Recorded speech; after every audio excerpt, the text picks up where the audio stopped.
Hey, it's Chronologically Gaming, the only channel that's perpetually retro because we're playing every video game in order of release. Is this thing on? Are we really live? It's been so long, it's time to stretch our legs going all over the world, playing every single video game, and stretch our fingers, handling every joystick and hand controller. Welcome everyone to October 1982. Feels like we've been here a long time. The last game we were checking out was Satan's Hollow in the arcade. Basically Satan Galaga. Let's press forward and see what our next game is. Yes, thank you so much. So glad to be back.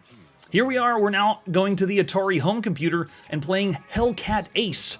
Let's check it out. Starting with the box. Here's Hellcat Ace by Microprose Software. Now, the Atari home computer, there's a lot of games for the Atari home computer. This marks our 363rd video game for this line of home computers, whether it's the 400 or 800, or if you're one of those lucky few that has the 1200 right now. This is by Microprose. This is the third game we've seen by Microprose after Chopper Rescue and Floyd of the Jungle. And I'm excited. It says you need 40K on disc to play this one. Yes. Oh man, we're not going to be watching that movie, Manly, thankfully. We flip it over the back, and as usual, Microprose wants you to experience the Microprose Challenge. And there's the other games. We've already seen Floyd of the Jungle and Chopper Rescue. Coming up soon, we'll see Spitfire Ace and Wingman. And this is it, Hellcat Ace. Now, Microprose has one of the best developers that we've seen thus far, Sid Meier. This one will be the fourth game that we've seen by Sid Meier after Formula One Racing, and of course the other ones that we've already mentioned by Microprose. Here's the ad you would have seen in magazines at the time. With the other ones, I haven't seen Wingman yet, but it's coming up pretty soon. Oh, that's right. Thank you so much, Hunter. I appreciate it. This is what you could be popping in to play on your Atari home computer, the cassette for Hellcat Ace, and you can also have the 5 1/4 floppy disk. The disk version usually gives you a little bit more content than the cassette, and the cassette usually takes a lot longer to load. There's an example of the screenshot, and let's see what the manual has for Hellcat Ace. Oh man, another one by Microprose with their address, so we can write them a letter right now and tell them how everything's going. I think all the manuals we've seen by Microprose were made by Sid Meier. Hellcat Ace is a game which challenges your nerve, flying skill, and knowledge of air-to-air combat tactics. You fly your World War II plane against a computer-controlled airplane in one of 14 different scenarios. That's very impressive considering all the war games we played, board games or strategic games. 14 scenarios, and this is supposed to be a flight combat simulator? Your goal is to complete 5 missions and become an ace, a Hellcat Ace, if you will. There's the requirements that we need. You need 40K for this one. At this time in video gamedom, the highest memory that's been required for any home computer that we've seen is 64K, but 40K is still up there.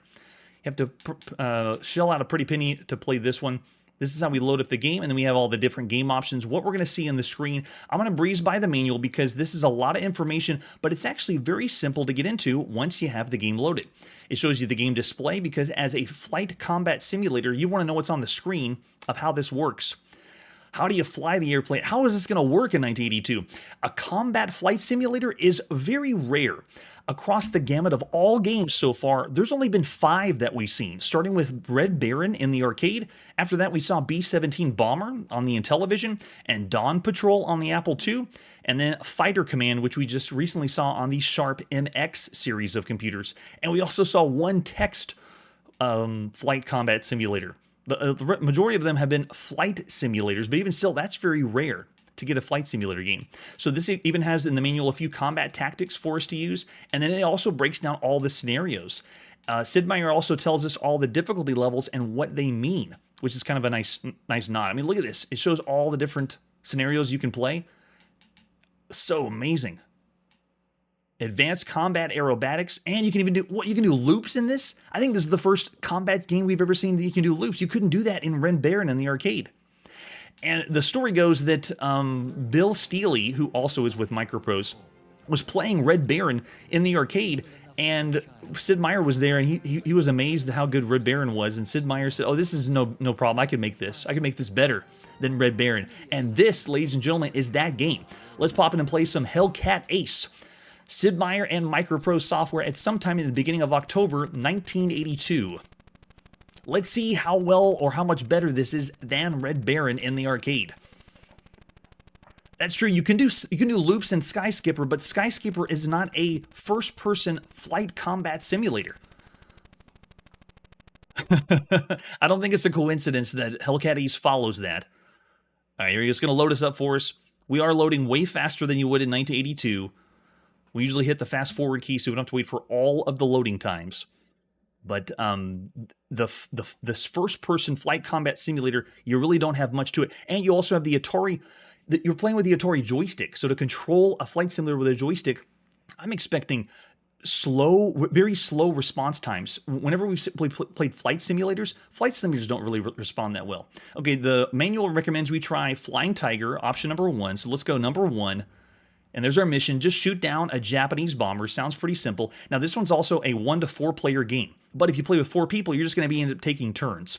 Push start to begin. We push start on the Atari home computer, and let's go. Uh-oh, it looks like it's broken. It's not broken, it's just October 1982. Wow, okay, so we're in. I am able to move freely. Is that the reflection on the water? Oh my gosh. At least they're showing one of the planes. Okay, let's go. Hit the red button. Yeah, this is amazingly fast to move left and right. And the way this controls. I was blown away when we played B-17 Bomber, playing a first-person flight combat simulator. This one's now on a computer, and I want to see how large this is. Like what do other scenarios let you see the ground? All right, so if you're playing against other people, you're essentially doing it like an arcade game. So it's showing Pilot 1, what my score was, how fast I did it, and then you just keep going again if you want to play with more people. But we're just here by ourselves, so let's go ahead and hit start. That was our first part. You have to do 4 missions and get as high score as you can.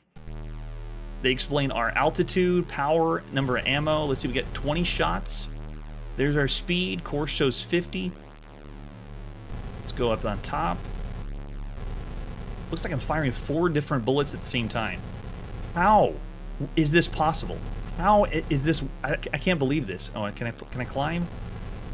It's really tricky. I feel like I'm getting a little bit of stall too whenever I'm playing it. Turn to the side. But I'm even turning my head because at this point, to play this kind of game is so rare. The only thing that comes close to how smooth this is Red Baron in the arcades. The other ones we played, yeah, got it.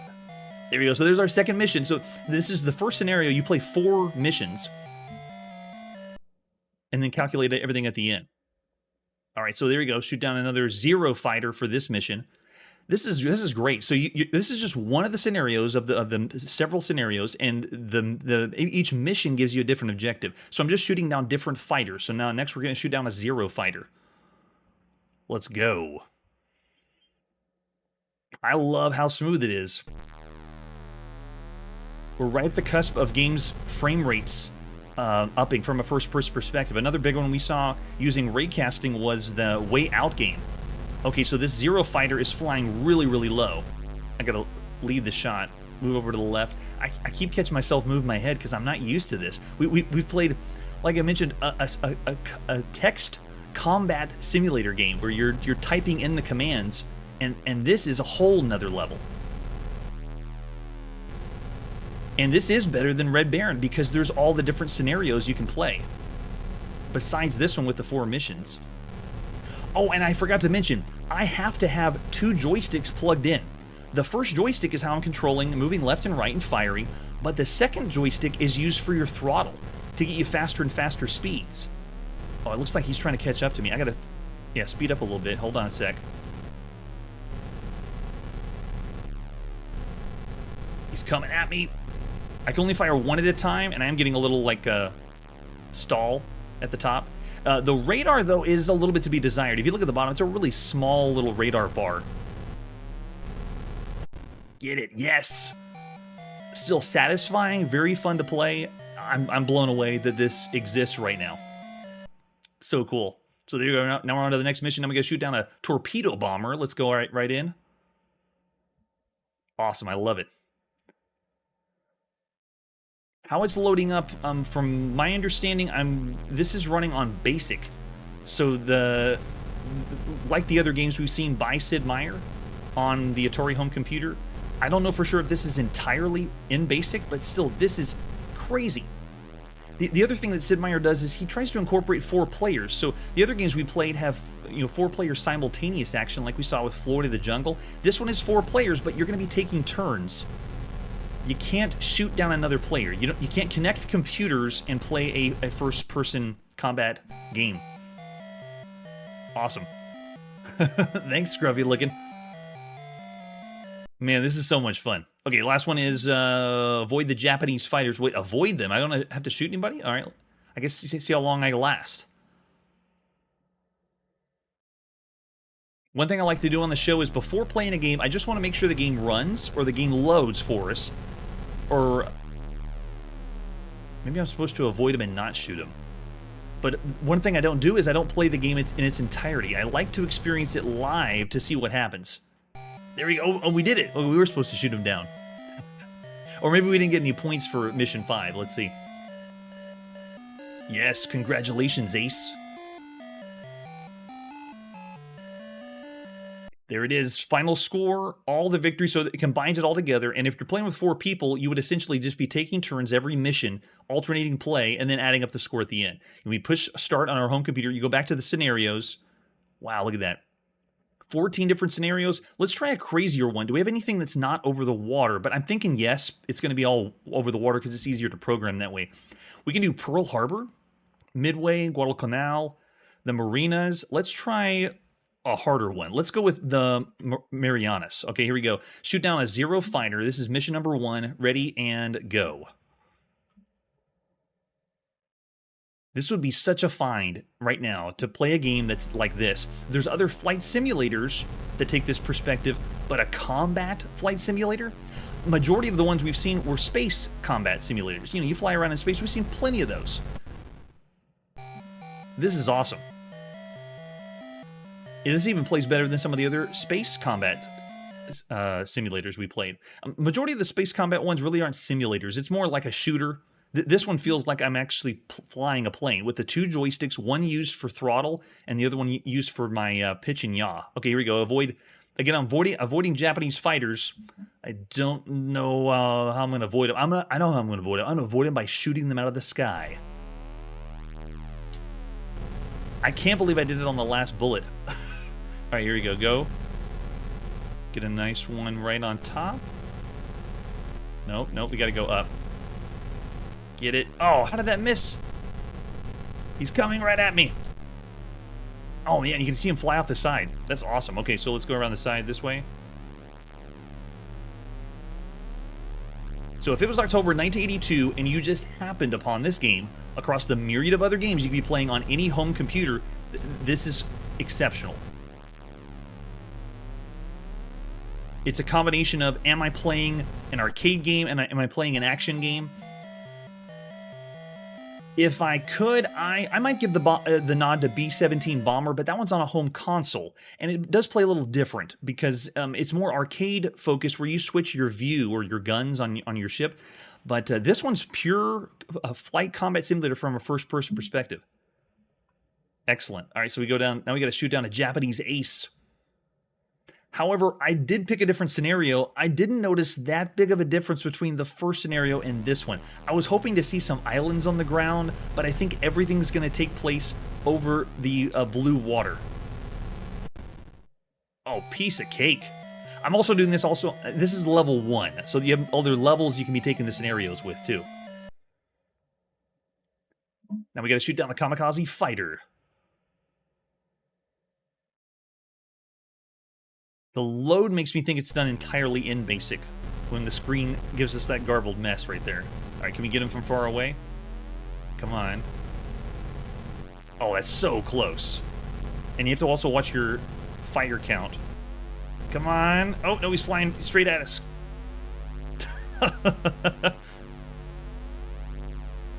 Oh, yeah, maybe the Pearl Harbor one has land. All right, let's go ahead and go on the side. What happens? Is it easy to crash? Let's just dive in the water and see what happens. There's our altitude. We're going down. Uh-oh, not good. 7, 6, 5, 4, 3. You crashed. Too bad. Your base has been destroyed and you lose. We get 3 victories, though.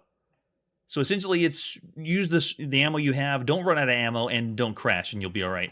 All right, so it looks like if you crash... Oh, the scenario's over. Okay, let's take a look at Pearl Harbor. All right, let's go to number 2. Paul's already thrown out a rating of 4 of all the games you can play right now on a home computer. All right, let's see Japanese float plane for Pearl Harbor and see if we see anything besides just blue water. This is another game that I just want to keep on playing. I want to try every scenario. I want to play every game and get used to it and better at it. This perspective, the first-person view, we see mostly with the space combat. And one of the best ones we've seen so far was Phaser Patrol on a home console on the Atari using the supercharger. Yeah, it looks like it's just going to be over water. Sorry, Pearl Harbor. There you go. So another quick taste of Hellcat Ace on your Atari home computer. This is excellent. An exceptional game you can be playing right now, and very rare considering the rest are going to be space combat. If you had your fill of flight simulators and you wanted something more combat, this is the way to go. Manly's throwing 4.5 out there. Nice. Oh, that's true. And seeing the sky change, Curtis. Yeah, that was a nice touch as well. All right, so if you're new to the show, our 5-star rating system works like this. You first have to pretend the only thing that exists with video games is right now, here in October 1982, and we base every game off of the categories arcade games, computer games, console games, and handheld games. And you just have to ask yourself the question, is this game that we're playing right now a broken game for any home computer that you could play at this point? You'd be around here in the 1-star range. If you tell yourself this is a game that's a bad game that you would play on a home computer, across all the home computers, you'd be in the 2-star range, somewhere around here. If you tell yourself this is pretty average for a game you could play on a home computer right now in October 1982, you'd be about here in the 3-star range. If you say this is a great game, an excellent game, an above-average game, then you'd be about here in the 4-star range. If you tell yourself this is one of the best games you could play right now on a home computer, across all home computers, you'd be about here in the 5-star range, 4.5 or 5. This game falls under that category. Oh, okay, I'm looking over in the chat, seeing some 4 stars. I see a 4.5. Yeah, this one is, I'm going to say this is one of the best games you could play right now on a home, across any home computer if you're into this kind of genre. This is very rare to see. So I'm going to go with 4.5 stars of all the games you could play on a home computer. Well done, Sid Meier. Yet again, he's up to something. He's going to make some good games in the future, I can tell. I see Hunter throwing out 4.5 as well. All right, let's press forward and see our next game. And before we move forward, this game is also going to be found on the Commodore 64 in 1983 and the PC Booter in 1984, so we'll be looking out for other ports of that. And now, without further ado, this is The Hobbit on the Sinclair ZX Spectrum. Let's check it out. Starting with the cassette case. The Hobbit. It's a super program that's a milestone in computer software. You'll face dangerous excitement and adventure in words and graphics. I need to explain that with every text adventure game. It's excitement and adventure in words and graphics. Well, a few graphics, just a few. This is The Hobbit, ladies and gentlemen. This is Lord of the Rings, or J.R.R. Tolkien inspired. To say that J.R.R. Tolkien has inspired video games would be an understatement. We've already seen since the beginning of video games, Lord of the Rings has been inspiring lots of things like Moria or Orthanc in 1975. There was Hobbit Quiz in 1978, then Avatar and Ringen in 1979, and Lord in 1981. Now, Dungeons & Dragons obviously was inspired by Lord of the Rings, and several video games we played have been inspired by Dungeons & Dragons. So this one's the granddaddy of video games. And The Hobbit, this one is an official version of The Hobbit. We have not seen anything that's official Lord of the Rings related or J.R.R. Tolkien related. No, it is not from Australia. We're going to on the ZX Spectrum, and this is in the United Kingdom. So The Hobbit there's a game called Hobbit on the TRS-80 in 1979, but it wasn't associated with Lord of the Rings. This one is the actual Hobbit, and inside this box, the reason why this is so big is because The Hobbit, the book, was included in this. So not only did you get the game The Hobbit, you could read the book The Hobbit. That's pretty cool. So you can see here, the whole thing's a little bit larger than our usual boxes we see. It's an adventure and a classic. And this box is technically the second release. So the first release was a little bit more jankier than this one, but I went for the second release for the box to show. Let's take a look at some more artwork for The Hobbit. This one marks our 99th game you could be playing on your ZX Spectrum in the United Kingdom. And there we go. There's another version of the box of The Hobbit. And this one's by Melbourne House. This one marks the 19th game we played by Melbourne House here on the show.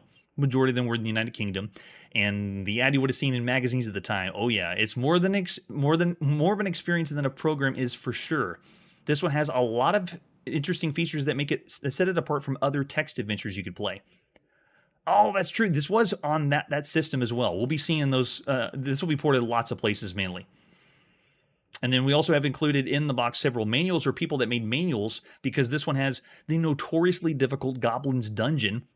And this is someone that made their own map for it, as well as several other maps I wanted to show you, because like other graphic adventure games or text adventure games, this is the kind that has all the text, but you have a few graphics or screens you can see on top, and you would be mapping out these yourself. They have a few high-res graphics, at least ZX Spectrum computer high-res graphics. There's a map for the Goblin's Lair, and there's an entire one, including the graphics that you got on the ZX Spectrum over there on the far left side. Love it. And there's another added magazines for The Hobbit. This is a unique game. It's not your average graphic adventure game or text adventure game. And even more maps. Get your grid paper ready and start writing the map or drawing the map. And this is what all you saw on the inside, because essentially the book that you get, the fiction book of The Hobbit, you're supposed to use that as an example. All right, there you go. There's The Hobbit. Excellent artwork they showed on the top, and they try to recreate it when you're inside the game. You have 2 copies of the cassette that we'll be playing, and then you can see they give us an example of one of the screenshots. So this one has several different versions. There was obviously the tape version. We have version 1, version 2, or version 1.2. We're going to go with version 1.2 by Melbourne House. Here we go. Let's pop in and play some of The Hobbit. This is Philip Mitchell and Beam Software. This marks the 5th game we've seen by Beam Software so far. There was an even better box that you would have seen in 1986, or the version 1.2 in 1986. So this is the very first one. That's why we have this really cool screen. Philip Mitchell and Veronica Megler. Way to go, Philip and Veronica. They designed, or mostly Veronica, designed the English system, and that's INGLISH system. So this system is not your usual text adventure game. Now, I'm going to let the game just boot up, and it goes here. We're in a comfortable tunnel-like hall to the east. There's a round green door, and we can see a wooden chest and Gandalf. Gandalf's carrying a curious map. There's Thorin here. Gandalf gives the map to us, and then Thorin waits. So this is how the game begins. What makes this game interesting is this is a real-time text adventure game. So notice that I didn't touch anything or do anything, and the game is it's responding. Look, time passes, and Gandalf just left. Gandalf just opened the round green door. I haven't touched or typed anything. This just happened. This is very, very rare for a video game, and this is what makes sets this one apart. Now, it's not the very first time. We've already seen some other games that are real-time text adventures, like Madness of the Minotaur on the TRS-80 color computer, Keys of the Wizard, The Institute, and Breckenridge Caper of 1798. But that's it. There's no other text adventure games that try to do anything. This one is even more sophisticated than that. This text parser has things happening in real time, but it also includes, you can type full sentences in like you do in Zork. So this is like a supercharged Zork, and it's based on something that a lot of people love, Lord of the Rings and The Hobbit. It's amazing. Oh, thank you. Australian developer, excellent. Oh, very nice. I appreciate it, Hernan. All right, there we go. So we got time passing. I haven't typed anything, and Gandalf just left. He went east, and all the other non-playable characters in this game, they have their own they have their own responses to things. So you really can't follow a walkthrough to this game, because you don't know when the characters that you need to interact with, because they're going to do their own thing. It's amazing. It's too cool.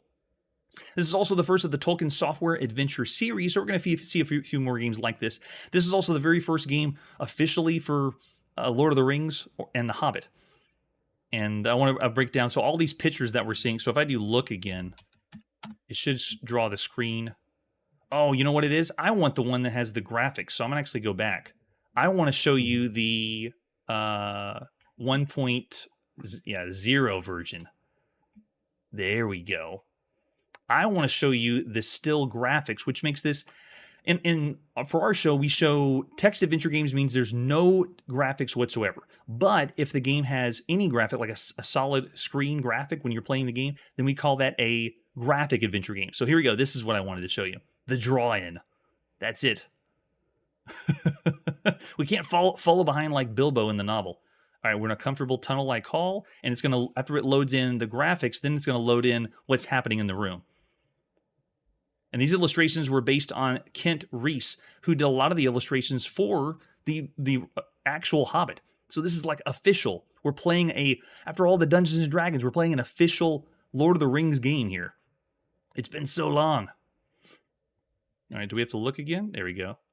All right, so here we go. He gave us the map. Let's go ahead and see what we can do with Gandalf before he runs away and opens the door. All right, so let's go ahead and read the map. You examine the curious map. There seems to be symbols on it, but you cannot read them. And then Gandalf opens the round green door, and Thorin waits for us. Okay, thanks. Okay, we'll go ahead and head east. And then it draws us in. Oh, man, love it. If you don't like screens drawing in, you need to leave. It's currently October 1982, and we love this.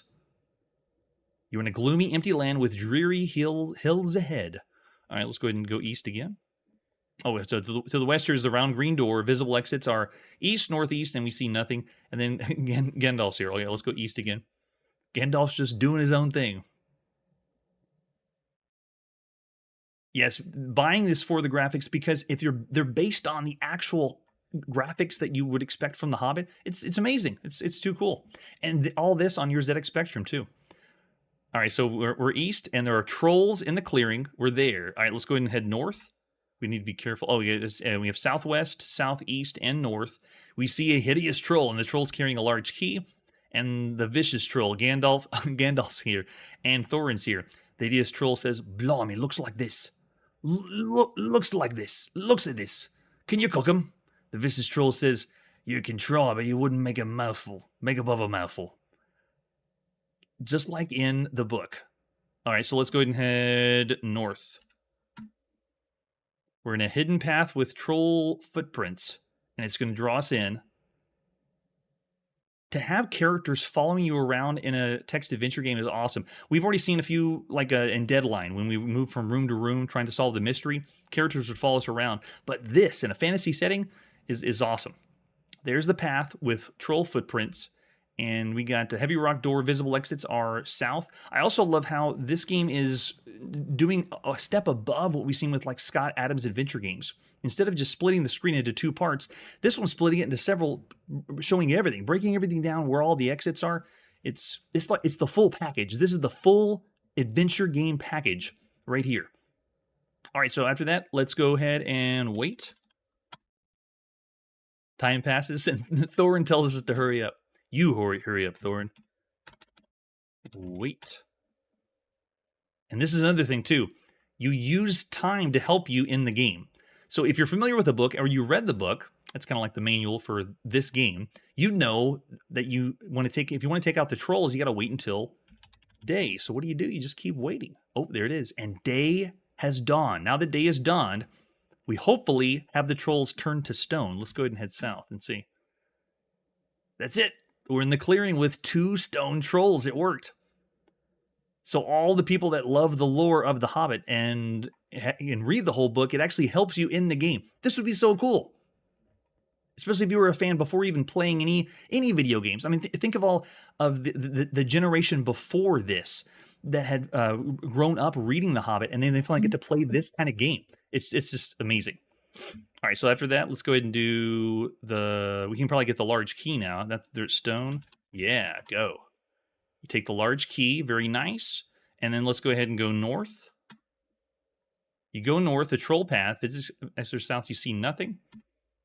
And let's go ahead and unlock door. You unlock the heavy rock door with a large key. And open it. Can I say open it? I do. It works. We don't have to say go door or open door. We can actually say open it. It's a revolution. You open the heavy rock door, and Thorin says, hurry up. Now he's really treating us like we are Bilbo Baggins. And we are. We're playing as Bilbo. All right, so after we open it, we can go ahead and head north through it. Yeah, we're in the Troll's Cave. Awesome. Look at that. The red makes me think we got blood on the axe. It's awesome. No, I guess you can't, Manly. We need to do this quest faster, is what Thorin's saying. All right, so after we go ahead and get in here, let's go ahead and get the... We have a short, strong sword here and a rope. Let's go ahead and get rope and sword. And it should understand both, right? Take the rope, take the strong, short sword. Yes, love it. All right, let's go ahead and head south. This is awesome. Let's go south again. And then head southeast. And we should be back in Rivendell. Awesome. It doesn't take long to get from the Shire to Rivendell here in The Hobbit. All right, so we see Elrond, and Thorin enters. Elrond says, hello, and we can actually talk, which isn't a new thing. We can talk in other text adventure games, too. All right, so first I want to do is give the map to Elrond. You give the curious map to Elrond. Thorin says, hurry up, and Elrond says, thank you. Thorin, I think we're going to have to leave you behind. All right, after we give him the map, you can say, hello. Oh, say to Elrond. And you got to do, say to Elrond. And I got to do the quotes. Hello. If I can figure out my... No, it's not that one. Oh, I guess I can't do... Because you have to actually say the quotes. You have to type the quotes and then say hello to be able to speak to Elrond. This right here is revolutionary. This is a text adventure game that you could not only sink your teeth into, have a blast being part of something that is already a fiction that is loved around the world. I got to give mad props to The Hobbit. Of all the games you could be playing right now on a home computer, The Hobbit is excellent. All right, so I would say for all the games you could play right now on a home computer, The Hobbit is up there. This is another excellent title that you can't really get. We have other games that are real-time text adventure games, but they don't really play like this. The engine they use in this is another title that is up there with Zork. It's up there with the Infocom games that we have. So I'm going to say this is, again, one of the other games you could play that's above the rest. Most of the other Zork games we've been giving 5 stars for. And then we had a really nice text adventure or graphic adventure game that had animation called Sands of Egypt that we said 4 stars of all the games you could play right now. And I'm looking over in the chat. I already see a 4.5 star rating for all the games you could play. Richard's 4.5 as well. I'm going to say is same. This is another one of the best games you could play right now on a home computer. 4.5 stars for The Hobbit. Scruffy saying 4. Kun saying 4. So I see higher than usual ratings, and you can tell based on everything else that you could be playing, it looks like just another graphic adventure game, but there's more happening when you actually boot it up and play it yourself. And this one we're going to see a lot later. It's going to be released on tons and tons of other micros and computers. This one was the very, very first. All right, that's where we got to put our video game playing on pause. It is so great to be back. Thanks so much for all the support, everybody on YouTube, everybody on Twitch, everybody that just watches the videos later. I spent a lot of the time when I was off being able to work on all the games we played spreadsheet, and we now have it fully updated. Everything is correct, all the information for everything we've seen up to this point on Chronologically Gaming. That's it for today. Well, next time on Chronologically Gaming, we got arcade games that are going to be hard to explain, and invaders are invading the BBC Micro. That's it for today, and like I always say, you can't stop this fantasy game quest. Hey everybody, thanks for checking out the channel and joining me on my quest to play every single video game in order of release. We'll be streaming live every weekday at 9 p.m. Central, so join us and let us know if we missed any games along the way. This video would not be possible without Launchbox, RetroArch, and MAME. Tell all your friends there's some crazy guy named Chronologically Gaming trying to play every single video game. We have links down below that'll send you to places like our Discord and Patreon, and one that says all the video games we've ever played. If you go there, it's a list of everything, and you can click right to the game you want to see. Chronologically Gaming is the name to look for. We are perpetually retro, and we will catch you next time.